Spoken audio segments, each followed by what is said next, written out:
Hello, and thank you for listening to this episode of the Moore's October Rants. Today's episode is going to be titled Having Conversations. Conversations are such an integral part of how we connect with others, yet they're far more complex than they seem on the surface. Sometimes you walk away from a conversation feeling energized, understood, and closer to the other person. Other times it feels stilted, awkward, or even disappointing, leaving you wondering what went wrong. What makes this dynamic even more complicated is how much of it is outside your control. It's not always about what you say or how you say it. There are deeper, subtler factors at play, from the mood of the other person to the context of the interaction. At its core, the success of a conversation hinges on both participants being willing and able to engage. There's an unspoken agreement in any good conversation. I'll meet you halfway if you meet me halfway. When that mutual effort isn't there, things can fall apart quickly. Maybe the other person isn't in the right headspace, distracted by their own stress, or just not interested.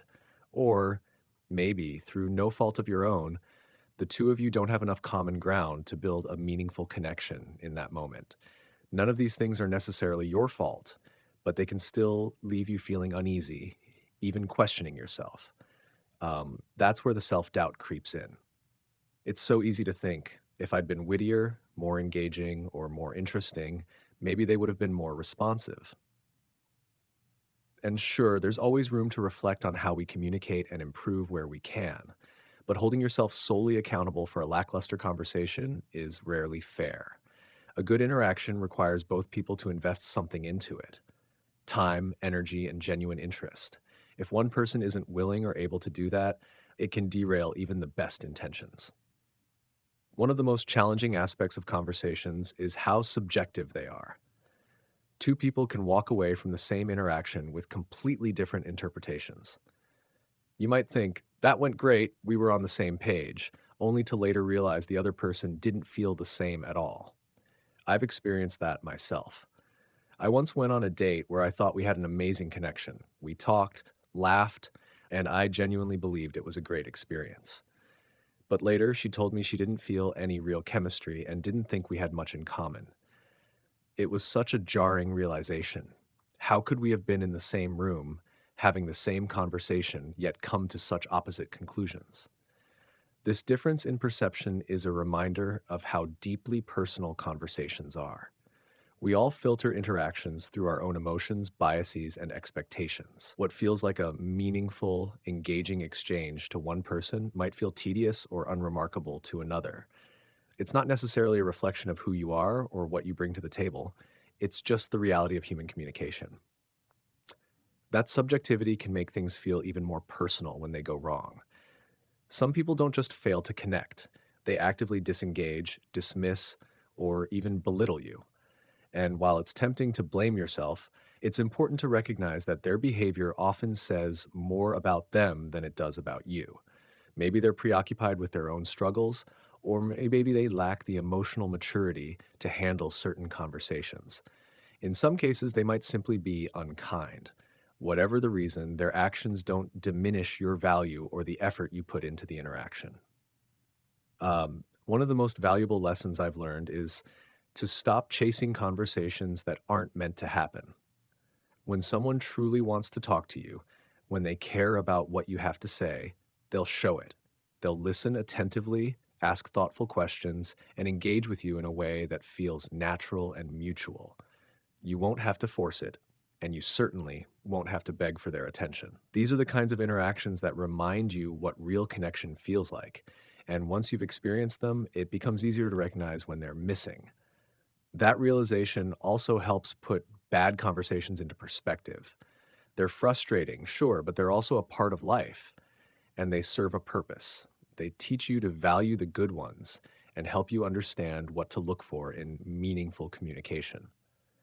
It's a bit like relationships.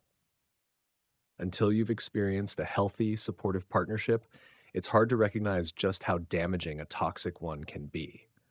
Similarly, until you've had a truly engaging, fulfilling conversation, you might not fully grasp what's missing when a conversation falls flat. Of course, not every bad conversation is the result of some grand disconnect. Sometimes it's just a mismatch of interests or energy. Imagine being in a group setting where someone is telling a story they find hilarious, but a few people don't seem to care. While you might be laughing and enjoying the moment, someone else might be tuning out thinking it's the worst story they've ever heard. It's a simple example, but it illustrates the point. People experience conversations differently. Their preferences, personalities, and perspectives all play a role. And while it's easy to feel hurt or offended when someone doesn't respond the way you hoped, it's important to remember that their reaction isn't a judgment on you. It's just a reflection of their own experience.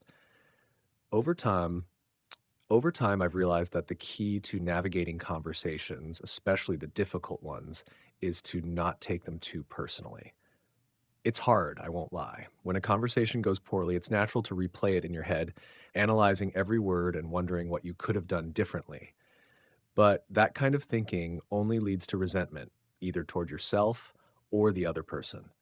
The reality is, not every interaction is going to be meaningful, and not every person is going to appreciate what you have to say.